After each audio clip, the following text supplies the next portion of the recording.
1960 के दशक में गुरुदत्त के निर्देशन में एक फिल्म बनी थी, आर पार। इस फिल्म का एक मशहूर गाना था, बहुत फेमस हुआ था, बाबूजी धीरे चलना, प्यार में जरा संभलना, बड़े धोखे हैं इस राह में। इन दिनों बाजार में जो राह पकड़ रखी है, वैसे में ये गाना खुद ब खुद होंठों पर आ जाता है। बाजार कभी 18,000 के पार जाकर नए सपने दिखाता है, तो कभी 18,000 के नीचे सरक कर मायूस कर देता है। बाजार की ये अदाएं किसी धोखे से कम नहीं है, क्योंकि जो दिखता है वो होता नहीं, और जो होता है वो दिखता नहीं। आज बाजार को लेकर आपका यही भ्रम दूर होने वाला है। आपके सामने जो आएगा वो बाजार के चमकते सितारे होंगे, जो उतार चढ़ाव के बादल के बीच अपनी असली चमक छिपाए हुए हैं।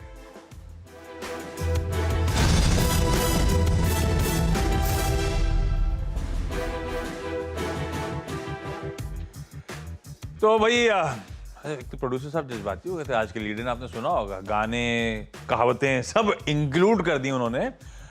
अब बेसिक आइडिया तो अब बताने की जरूरत रहती नहीं है आप लोगों को, फिर भी क्या है, आदत में है तो बता देता हूं। पर इसके थ्रू थोड़ा सा वीकेंड की तैयारी भी करा देता हूं आप लोगों की। इस वीकेंड दरअसल दो इंटरेस्टिंग बॉलीवुड रिलीजेस शेड्यूल्ड है। एक है चुप, मैं पढ़ के आ रहा था, ट्रेलर सब देख रहा था, तो लाता हूं आपके लिए रिव्यू। चुप जो है एक साइकोलॉजिकल क्राइम थ्रिलर है, आर बाल्की साहब ने डायरेक्ट करी है। सनी देओल, पूजा भट्ट सपोर्टिंग रोल्स में हैं। और अगर मैंने अब तक के जो रिव्यू पढ़े वो सही है, जैसा पढ़ के लगा, जैसे रिव्यूज देख रहा था, तो शायद ये मूवी एक इंपैक्ट बना रही है, काफी तारीफ आ रही है। जब ट्रेलर मैंने देखा था तो मुझे तो अजीबोगरीब लगा था, लेकिन ये मूवी काफी इंपैक्टफुल समझ आ रही है। ये मूवी दरअसल एक रिवॉल्व्स अराउंड अ सीरियल किलर जो ब्रूटली अपने क्रिटिक्स का मर्डर करता है। वो क्रिटिक्स यानी कि वो लोग जो इंसल्ट करते हैं अपने रूथलेस रिमार्क से एक्टर्स को ना, तो उन आर्टिस्ट के लिए ये ब्रूटली कई मर्डर्स करते हैं। तो खासतौर तो भाई क्रिटिक्स ध्यान रखें, बिवेयर।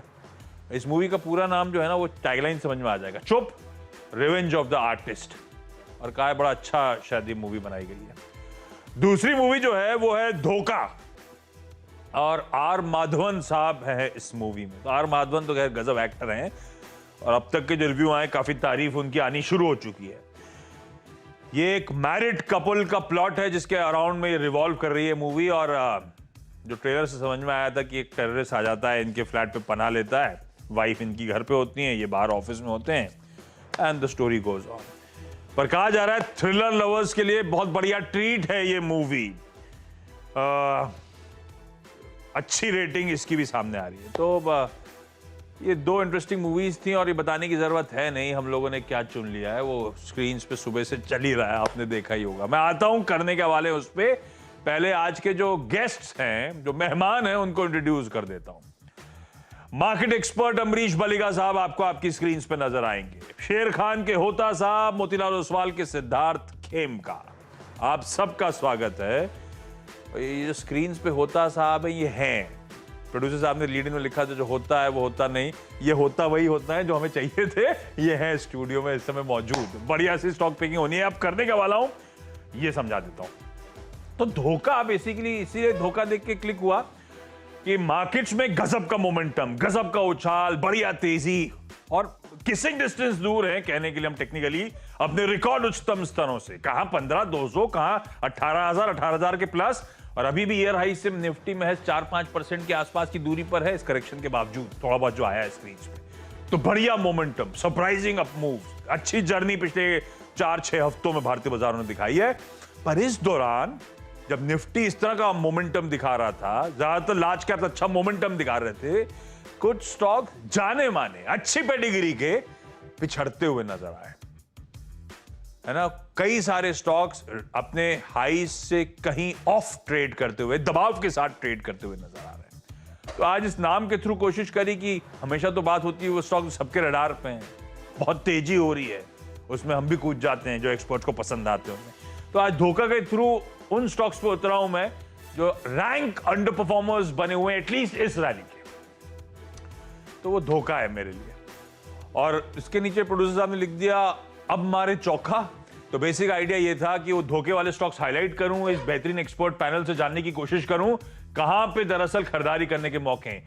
अगर अच्छी कंपनियां हैं, आउटलुक अच्छा है, तो शायद वैल्यूएशंस के लिहाज से कंफर्ट देना शुरू कर गए होंगे जब बाकी पीयर्स, बाकी निफ्टी कॉन्स्टिट्यूएंट्स अच्छी मजबूती दिखा रहे हैं। तो इनमें जरूरी नहीं है कि सारे स्टॉक डिस्कस करूं, सब पसंद आए।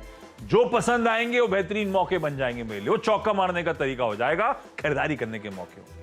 ये बेसिक आइडिया है जिसके साथ इस शो में आज हम लोग उतरने जा रहे हैं। मूवी के बारे में बात नहीं करूंगा, कोई क्रिटिसाइज तो करने वाला नहीं है, सब जानते हैं कि वो सीरियल किलर बाहर निकला हुआ है, तो मूवी छोड़ रहा हूं मैं उन स्टॉक्स पे बातचीत की शुरुआत कर रहा हूं। एक एक करके आप लोगों के पास आऊंगा, कोशिश होगी कि ज्यादा से ज्यादा बेहतरीन स्टॉक्स जो है वो सब कवर कर लिए जाएं। तो अच्छा, आप तीनों को गुड आफ्टरनून। अमरीश सर, शुरुआत आपसे कर रहा हूं, और पहला स्टॉक जो स्क्रीन पे लेकर आई डॉक्टर साहब, वो है टेक महिंद्रा का। अमरीश सर, नॉट नेसेसरली कि हर स्टॉक पे हमें पॉजिटिव नजरिया ही रखना है, एग्जैक्टली जहां पे आपको कंफर्ट हो वही एक बाय रिकमेंडेशन बनेगा आपकी तरफ से, अदरवाइज अवॉइड करेंगे। टेक महिंद्रा इसीलिए मेंशन कर रहा हूं, वैसे आईटी एज अ पैक बहुत कमजोरी के साथ ट्रेड कर रहा है। निफ्ट, दो बड़े कॉन्स्टिट्यूएंट्स हैं बाजार के वेटेज के लिहाज से, आईटी और बैंक्स चमक रहे हैं क्योंकि डोमेस्टिक ड्रिवन फोकस है, हालात घर के तो अच्छे ही हैं। आईटी दिक्कत में इसीलिए है कि डर है, ग्लोबली जो मूड माहौल है उसको लेकर। तो ऐसे में आईटी इंडेक्स प्रेशर में था। मैंने सिंगल आउट सिर्फ टेक महिंद्रा करा क्योंकि बीच बीच में कुछ एक्सपर्ट टेक महिंद्रा की तारीफ कर रहे हैं और ये पिटा हुआ है। क्यों कर रहे हैं?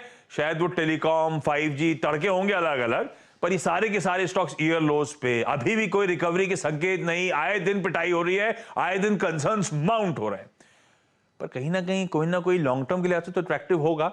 तो मैं टेक महिंद्रा के थ्रू आईटी दिग्गज पे चर्चा कर लूंगा, लेकिन मैंने सिंगल आउट करा टेक महिंद्रा जो सबसे ज्यादा इस पूरे पैक में पिटा है। 1850 वाला टेक महिंद्रा ऑलमोस्ट आधा होके कामकाज कर रहा है, 45% के आसपास ईयर हाई से करेक्ट होके। अमरीश सर, ये आईटी को लेकर बड़ा कंफ्यूजन है। 1800 वाला 1000 में मिल रहा है, कोई निफ्टी 50 का स्टॉक अट्रैक्टिव होगा भाई, निफ्टी 50 तो अच्छे स्टॉक चुने जाते हैं। अब लेकिन कंफ्यूजन ये है कि वो ऐसे देखूं कि ये करेक्ट हो गया इसीलिए अच्छा है, या ये देखूं पीछे से बहुत चल गया था इसलिए अभी भी दिक्कत बनी हुई है, और सामने कोई अच्छी खबर दिख नहीं रही मुझे। वो कोई भी यूएस बोलता है रिसेशन में, यूके बोलता है रिसेशन में, यूरोप का दिक्कत अपनी जगह, और ये लोग बोल रहे हैं कि अब वो लोगों को फायर वायर करने लगे हैं, रख नहीं रहे, रिटेन नहीं कर रहे हैं, तो कुछ डर सा लग रहा है। आप लोगे क्या टेक महिंद्रा 45% नीचे? देखिए, डर तो है, इसीलिए ये स्टॉक करेक्ट किया है, आईटी ओवरऑल करेक्ट किया है, क्योंकि ये डर है, there is I mean fear that आगे जाके ऑर्डर फ्लो ठीक रहेंगे कि नहीं। पर इतना करेक्ट करने के बाद, एंड स्पेशली लुकिंग एट जिस वर्टिकल में है, क्योंकि नियरली 40% ऑफ रेवेन्यू आता है उनका फ्रॉम टेलीकॉम सेगमेंट, और बाकी का आता है बीएफएसआई स्पेस, मैन्युफैक्चरिंग और रिटेल। वहां पे देखिए बीएफएसआई स्पेस और रिटेल भी काफी अच्छा कर रहा है, एंड नियरली 90 कंट्रीज में है, 1000+ क्लाइंट्स है, काफी बड़ा टीम है, 1.2 लाख एम्प्लॉइज है, एंड लुकिंग तो ऑर्डर फ्लो अभी भी मुझे लग रहा है कि order flows has been decent, बहुत ज्यादा कम हुए नहीं है, and specially because of this 5G roll out I mean across the globe, इनको उससे काफी फायदा होने वाला है। तो इस लेवल पे मुझे लगता है कि डाउनसाइड काफी लिमिटेड है। मैं तो ये नहीं बोलूंगा कि ये बॉटम है, यहाँ से भी जा सकता है 10%, but in case you buying now, average out at the 10% lower और 15% लोअर, और इसमें पेशेंस जरूरत पड़ेगा। You have to hold on at least for a year और 15 मंथ्स, और मेरा यहाँ टारगेट बनता है करीब 1250 का, which is about only 15 times FY24 earnings. तो I am not talking of 1800, I am talking of 1250, तो which is a good 20-25% sort of return. बिल्कुल ठीक है, और 1250 अच्छे खासे मीनिंगफुल अपसाइड्स की बात हो रही है, 20-25% अभी यहां से उछल सकता है। 1800 तक जाने की प्रीवियस हाइज की तो बात छोड़ दीजिए, तो अच्छे लेवल्स पर है, गिर सकता है यहां से भी। अरे मार्केट करेक्ट होगा तो फिर आईटी कैसे बचेगा, पर यहां से बहुत ज्यादा गिरावट नजर नहीं आती, रिस्क रिवॉर्ड फेवरेबल है, थोड़ा सा समय देंगे तो आसानी से यहाँ पे 20-25% पैसा बन सकता है। 1250 तक के टारगेट्स होंगे अमरीश बालिगा सर के टेक महिंद्रा में। तो ये जो धोखे वाला स्टॉक है जो अब तक अंडर परफॉर्म कर रहा है, पिट रहा है, दरअसल इसमें खरीदारी करने के मौके रिविजिट कर दूंगा पहला, लेकिन टेक महिंद्रा खरीदना है, अमरीश बालिगा सर की राय। खेमका सर आपके पास आ रहा हूं, और दूसरा स्टॉक जो है ना वो मेटल स्पेस से, और अच्छी पेडिग्री, मैंने कोशिश करी कि मेटल में तो न्यूज फ्लो भी बहुत स्ट्रांग हो गए थे, तो मैंने उस न्यूज फ्लो वाले को अब तक पचाने के लिए बाजार के लिए छोड़ दिया, हिंडाल्को सिंगल आउट करके लाया आज। ये स्टॉक साल के हाई 636 के, हिंडाल्को वहां से 36% गवा चुका है, यानी कि 1/3 वैल्यू गवा के बैठा हुआ है जब बाजार अपने ईयर हाइस पे खड़ा है। ये ऐसी कहानी नहीं है, कई सारे मेटल्स की यही कहानी है। पर ये अब इसमें याद रखिए, जब लॉन्ग टर्म बोल रहा हूं तो ये सिक्लिकल स्टॉक्स हैं। होता अगर खेमका सर कह रहे हैं तो ये साइकिल को प्ले करिएगा, ये बहुत ज्यादा लंबी अवधि के लिए नहीं। साइकिल जब टर्न होती है तो कोई मेटल स्टॉक बचता नहीं है। पर अभी कंफ्यूजन है साइकिल को लेकर, कहां बैठे हैं, किस पार्ट ऑफ द साइकिल पे हैं। कंफ्यूजिंग सिग्नल्स कभी चाइना से, ग्लोब से कंफ्यूजिंग सिग्नल्स आ रहे हैं। पर क्या मोतीलाल ओसवाल सिक्योरिटीज हिंडाल्को इस 1/3 करेक्शन के बाद अट्रैक्टिव समझता है या नहीं, ये समझ लिया जाए। खेमका सर, ये हिंडाल्को एट दीज लेवल्स, ये अब तक तो धोखा दिया, धोखा कह दिया, बहुत वोलेटाइल, इसका जॉनर ही वोलेटाइल है। क्या करना है सर हिंडाल्को में? जी आशीष जी, आप अगर हिंडाल्को को देखें तो वो कमोडिटी क्षेत्र में है। एंड कमोडिटी जो ग्लोबल जो न्यूज़ फ्लोज चल रहे हैं, एक तो आपके चाइना की इश्यूज़ है, वहाँ ग्रोथ स्लो डाउन है। फिर आपके जो यूरोप में जो स्लो डाउन की बात चल रही है, यूएस के अलग चैलेंजेस है जो इन्फ्लेशन को लेकर, तो ये उसको लेकर थोड़ा सा प्रेशर कमोडिटीज़ में रहता है। बट अगर आप एल्यूमिनियम देखें तो, और उसमें स्पेसिफिकली अगर हिंडाल्को देखें तो ये लोग वैल्यू एडेड प्रोडक्ट्स में काफ़ी है, तो वहाँ पे साइकिल थोड़ी कम हो जाती है। तो उनकी जो फॉरेन सब्सिडरी है नोवेलिस, डेफिनेटली यूरोप के स्लोडाउन से उसमें थोड़ा सा नियर टर्म ग्रोथ चैलेंजेस आएगा। बट उनका मेजर बिजनेस है वो वैल्यू एडेड प्रोडक्ट्स है, जो बेवरेज कैंस बनाते हैं, तो वहाँ ऐसा बहुत ज़्यादा आपको साइकिल देखने को ना मिले। इनपुट कॉस्ट पे डेफिनेटली प्रेशर है, और इसके वजह से एक जो अप साइकिल से स्टॉक्स काफ़ी अच्छे प्रॉफिट्स दिखाए थे कंपनीज ने, जिसकी वजह से स्टॉक काफ़ी ऊपर चढ़ गया था और थोड़ा करेक्शन आया है। बट व्यू डेफिनेटली अगर आप मुझे कमोडिटीज़ में पूछे तो हिंडाल्को पे पॉजिटिव रहेगा। नियर टर्म जो ग्लोबल चैलेंजेस की वजह से स्टॉक भले ही थोड़े प्रेशर में रहे, बट अगर आप थोड़े एक साल की अवधि के हिसाब से देखें तो रिजल्ट्स काफ़ी स्ट्रॉन्ग आए हैं। हमें लगता है value addition specially on the downstream side, और कंपनी रिन्यूएबल एनर्जी, ताकि थोड़े से कॉस्ट प्रेशर जो है, जो आज क्रूड कच्चा तेल जो बढ़ गया है उसका भी थोड़ा सा इम्पैक्ट को खुद थोड़ा सा कम कर सके, तो रिन्यूएबल एनर्जी में भी इन्वेस्टमेंट कर रही है, तो इससे काफ़ी बेनिफिट मिलेगा। तो हमारा टारगेट अच्छा खासा 525 का है, जो कि 25% अपसाइड का है। बट अगेन वही डिस्क्लेमर कि ये अभी शॉर्ट टर्म में नहीं चलेगा, इसे आपको ग्रेजुअली डिप्स पे बाय करना है, एंड एक साल के ऊपर की अवधि में 20 से 25% अपसाइड इसमें दिखता है। बिल्कुल ठीक, और शॉर्ट टर्म के लिए यहाँ बात भी नहीं हो रही। ये सारे स्टॉक्स वो हैं जो एग्जाम्पशन ये है कि फंडामेंटल इन्वेस्टिंग कर रहे हैं, स्टॉक पिकिंग कर रहे हैं हम लोग, और एक मीनिंगफुल टाइम देंगे इन स्टॉक्स को। फ्राइडे शोज का जनरली बेसिक प्रीमाइस यही है। तो हिंडाल्को रखिए रडार पे, पॉजिटिव है इस समय। मोतीलाल ओसवाल सिक्योरिटीज एक साल के लिए आज से 525 के टारगेट्स।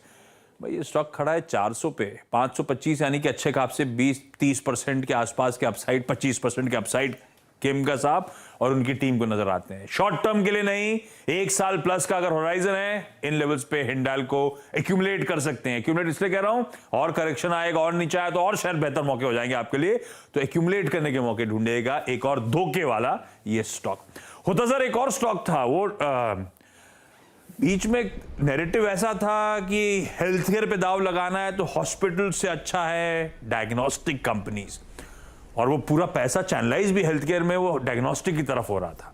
गजब के मूव किसी डॉक्टर लाल ने, किसी मेट्रोपोलिस ने दिए।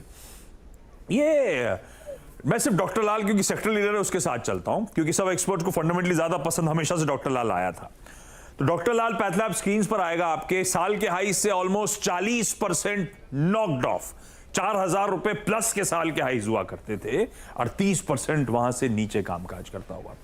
कंसर्न्स थे, कंसर्न्स बहुत प्रोफाउंड थे, नए प्लेयर्स की एंट्री, हॉस्पिटल चेन्स खुद भी डायग्नोस्टिक स्पेस पे, वो टाटा 1mg ने डिस्ट्रप्टिव प्राइसिंग करी, उसके बाद बहुत करेक्ट हुए। पर होता साहब हम लोग तो आज भी वो टेस्ट करा ही रहे हैं, डायग्नोस्टिक कंपनीज के दरवाजे खटखटाते रहते हैं, तो धंधा तो पेरेनियल है। ये 40% नीचे अट्रैक्टिव हुआ कि नहीं हुआ डॉक्टर लाल, मैं कंफ्यूज हूं। अच्छा खासा गिरा हुआ है, पर दूसरी तरफ ये डिस्ट्रप्टिव प्राइसिंग सरदर्द, मैनेजमेंट अभी भी कॉन्फिडेंट है, पर वो स्क्रीन कॉन्फिडेंस नहीं दिखा रही। आशीष, स्टॉक का गिरना एक सोल क्राइटेरिया कभी नहीं हो सकता इन्वेस्टमेंट के लिए। और अगर सेक्टर डायग्नोस्टिक पूरे सेक्टर की बात करें तो जिस तरह की कम्पिटिटिव इंटेंसिटी अभी बढ़ रही है, नए प्लेयर्स आ रहे हैं और दिग्गज प्लेयर आ रहे हैं ये इंडस्ट्री में, तो यहाँ पे मार्जिन कंप्रेशन और जिस रिटर्न रेशियो कंप्रेशन आगे जाके बहुत देखने को मिलेगा। तो हालांकि इतना गिरने के बाद थोड़ा बहुत रिकवर कर रहे हैं डायग्नोस्टिक स्टॉक और डॉक्टर लाल भी रिकवर कर रहे हैं, लेकिन मेरे हिसाब से जिस तरह से आउटलुक है डायग्नोस्टिक सेक्टर का ओवरऑल नेक्स्ट कुछ सालों को लेकर, क्योंकि बहुत सारे प्राइसिंग प्रेशर आने वाले हैं, कैनिबलाइजेशन होने वाले हैं, तो मुझे लगता है रिस्क रिवार्ड अभी फेवरेबल नहीं है। हालांकि सेक्टर लीडर हैं डॉक्टर लाल, लेकिन मेरे हिसाब से इन्वेस्टमेंट के लिए अभी अवॉइड बनता है। अभी थोड़ा स्टेबलाइज होने दीजिए इंडस्ट्री को, तब सोचेंगे क्या करना है, लेकिन अभी के लिए मेरे को रिस्क रिवार्ड फेवरेबल नहीं लगता डॉक्टर लाल में। बिल्कुल सही, ये बिल्कुल ठीक है। हम रिटेल की आदत है होता साहब, वो ऊपर से गिरता है तो हमें लगता है यार ये वापस तो वहां चला जाएगा, तो अट्रैक्टिव हो गया है। तो ये एक सिंगल क्राइटेरिया नहीं हो सकता। ये जो करेक्शन स्क्रीन पे दिख रहा है, गिर गया है तो ले लो, गिरा है तो किसी वाजिब रीजन से है, और वो रीजन अगर जब तक सबसे खत्म नहीं होते तब तक ये चलेगा नहीं। वो कॉम्पिटिटिव इंटेंसिटी जस की तस बनी हुई है, दिक्कतें उतनी ही हैं। कई सारी फार्मास्यूटिकल कंपनीज भी डायग्नोस्टिक स्पेस में रोज रोज अपडेट्स दे रही हैं, ल्यूपिन जैसी। ध्यान रखिएगा, बहुत एग्रेसिव कंपटीशन इस स्पेस में, और ये सब मानते हैं जो प्रीवियस मार्जिन्स कमांड करते थे इस सेक्टर की कंपनीज, अब आगे नहीं देखने को मिलेगा। यही प्राइस डिस्काउंट भी कर रहा है। डॉक्टर लाल पैथलैब्स अवॉइड है। मैं क्विकली, अब मैं शायद ज्यादा समय ले रहा हूं, मैं क्विकली 2-3 स्टॉक निपटा के ब्रेक में जाना चाहता हूं। अमरीश सर, बीपीसीएल साल के हाई से 33% नीचे, कुछ प्रीमियम आया होगा क्योंकि डाइवेस्टमेंट होना था, वो प्रीमियम हटा है क्योंकि डाइवेस्टमेंट क्लियरली टल चुका है, पर डिविडेंड डेवलप करने गजब की कंपनियां हैं ये सब की सब। अब वो प्रीमियम वाइप आउट हुआ है तो क्या बीपीसीएल अट्रैक्टिव हुआ है क्या? हालांकि ओएमसीज भी मेटल के भाई हैं, उसी तरह से वोलेटिलिटी, उसी तरह से सिक्लिकल प्लेज, अजीबोगरीब कहानी इन लोग की। आप लोग रखना पसंद करते हो पोर्टफोलियो में क्या? बीपीसीएल इन लेवल्स पे रखोगे क्या? इस लेवल पे रखूंगा और लूंगा भी, क्योंकि जो करेक्शन में देखा था it was because of withdrawal of that strategic stake, जिसके बारे में लास्ट 1.5 साल से बात कर रहे थे। स्टॉक बढ़ गया था उसके कारण, and at the same time crude oil prices जो शूट अप हुए थे, रिटेल प्राइसेस उस हिसाब से बढ़े नहीं थे because of fear of inflation, तो because of which margins were under pressure. पर BPCL is the second largest OMC, operate करता है करीब 19,000 रिटेल आउटलेट्स, और अभी हम लोग देख रहे हैं कि ब्रेंट प्राइसेस कम हो रहे हैं, बट मुझे लगता है कि रिटेल प्राइसेस उस हिसाब से कम नहीं करेंगे government, because there was a loss of margin in the last 6-8 months, उसको मेकअप करना पड़ेगा। At the same time, BPCL is also going in for major expansion. बिना रिफाइनरी का एक्सपेंशन कर रहे हैं to 11.5 million tons from 7.8. Brazilian field भी उन लोग अभी शुरू करेंगे the next 3 years. वहाँ भी कैपेक्स है करीब 1.6 बिलियन का, तो काफी कॉन्फिडेंस है इस सेगमेंट में for the management, and this should give good returns over the next possibly 2-3 years. और यदि स्ट्रैटेजिक सेल फिर से उन लोग बात करते हैं, रिवाइव करते हैं, तो that be an added trigger. तो इस लेवल से भी मैं बोलूंगा कि ज्यादा डाउनसाइड नहीं है। ईपीएस एक्सपेक्टेड करीब 43.5-44 का है for FY24। Even with 9P इसका टारगेट बनता है 390 का, तो इस लेवल पे लेना ही चाहिए। 2-3 साल का टाइम होराइजन, और इस बीच अगर वो स्ट्रैटेजिक सेल की बात फिर से तूल पकड़ी तो और एडेड बेनिफिट, उसको हटा भी दें तो भी 390 के लक्ष्य यहां से नजर आते हैं। बीपीसीएल खरीदारी करने के मौके। होता साहब, HDFC लाइफ, डॉक्टर साहब स्क्रीन पे क्विकली लेकर आइएगा। ये life insurance space attractive, HDFC का ब्रांड नेम, ऐसा सबने बोला था, तो सबने एक्यूमुलेट करा। अभी ये 25-30% साल के हाई से करेक्ट हो गया है, इसके पीयर सेट इससे बेहतर परफॉर्म करके दे रहे हैं। HDFC लाइफ लेना है कि नहीं लेना होता साहब इस गिरावट में? डेफिनेट बाय बनता है लॉन्ग टर्म के लिए HDFC लाइफ। इंडिया इतना अंडर पेनिट्रेटेड मार्केट है, इंडिया लॉन्ग टर्म बहुत बड़ा रनवे है ग्रोथ के लिए। 4 टाइम्स प्राइस टू ईवी चलता था, अभी 2.5 टाइम्स चल रहा है। एक्साइट का उन्होंने एक्विजिशन किया था, उसका इंटीग्रेशन ऑन ट्रैक है, वो सेकंड हाफ में आ जाएगा। मैनेजमेंट का आउटलुक पॉजिटिव है, प्रोडक्ट मिक्स अच्छा हो रहा है, VNB मार्जिन इंक्रीज हो रहे हैं, तो सब ट्रिगर्स हैं इसके लिए यहाँ से आउट परफॉर्म करने का नेक्स्ट 12 मंथ्स में। तो मेरे हिसाब से लेवल बहुत अच्छा है लेने के लिए। 629 का टारगेट हो, 670 का इनफैक्ट टारगेट है मेरा HDFC लाइफ के लिए। खरीदना है HDFC लाइफ। ये सेक्टर के बढ़िया टेलविंड्स की बात बार बार होती है, HDFC लाइफ में बिल्कुल इन लेवल्स पे गिरावट में एक्यूमुलेट करने के मौके। Khemka sir, Shree cement as a space, सबसे बड़ा डिस्ट्रप्शन इस समय कहीं हो रहा है तो वहां पे हो रहा है। बड़े बड़े प्लेयर्स की एंट्री, एग्रेसिव प्लान्स और दौड़ लग गई है बड़े प्लेयर्स में। तो उस होप में, एक तो कंपटीशन के चलते बड़े प्लेयर्स सबड्यूड हैं, छोटे वाले होप में कि हमें खरीद लिया जाएगा। अब उसमें सिर्फ श्री सीमेंट लेके चल रहा हूं मैं। ये वो है जो बेस्ट इन क्लास है, इसकी कॉस्ट को कोई मैच नहीं कर पाया, जो एफिशिएंसी से कोई मैच नहीं कर पाया, उसी का प्रीमियम मिलता है। पर वो 30,000 वाला स्टॉक करेक्टेड इस समय ट्रेड कर रहा है, साल के हाई से 30% नीचे। लूं क्या?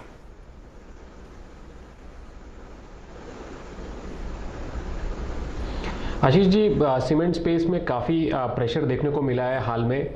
जो श्री सीमेंट को जो कॉस्ट प्रीमियम मिलता था, उसकी वजह से स्टॉक हमेशा एक प्रीमियम वैल्यूएशन पे ट्रेड करता था।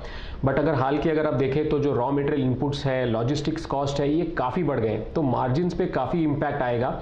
और श्री सीमेंट कहीं ना कहीं वो थोड़ा सा जो मार्केट लीडरशिप है वो थोड़ा सा शिफ्ट हो रहा है, नए प्लेयर्स आ रहे हैं, अदर एफिशिएंट प्लेयर्स काफ़ी बैकवर्ड इंटीग्रेट कर रहे हैं पावर स्पेस में भी, ताकि उनकी कॉस्ट एफिशिएंसीज बढ़े।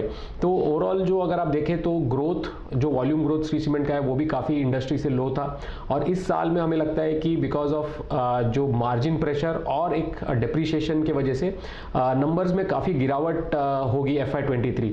तो सीमेंट में काफ़ी अच्छे बेटर प्लेयर्स मिलेंगे, तो श्री सीमेंट को ये प्राइस पे अवॉइड कीजिए। श्री सीमेंट अवॉइड है। चलिए एक काम करता हूं, मैं रैप अप लेकर आऊंगा। जो धोखा वाले स्टॉक्स हैं उसमें एक्सपर्ट्स की रिकमेंडेशंस क्या हैं, पर एक्सपर्ट्स को थैंक करने का समय, क्योंकि अब समय बचा नहीं है। अमरीश सर, खेमका सर, होता सर, आप तीनों का जुड़ने के लिए धन्यवाद, और बढ़िया तरीके से स्टॉक आइडेंटिफाई करने या इवन ये बताने के लिए कौन से अवॉइड करने, वो बताने के लिए। मैं एक काम कर रहा हूं, जब ब्रेक के उस पर लौट के आऊंगा तो बताऊंगा क्या क्या रैप अप, कौन से धोखा स्टॉक्स में क्या रिकॉर्ड्स हैं।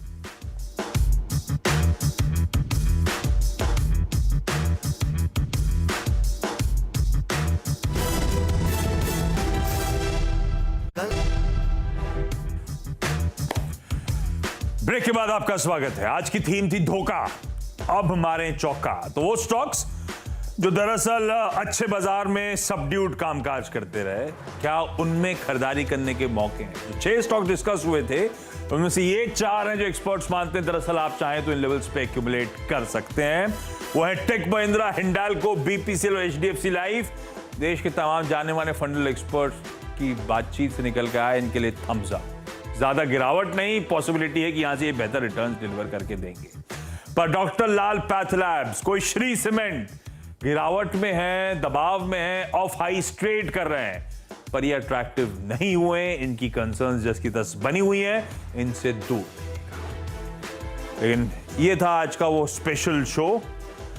इस नोट पर छोटा सा ब्रेक के उस पार CNBC आवाज पे न्यूज कवरेज कंटिन्यू करेगा। नमस्कार।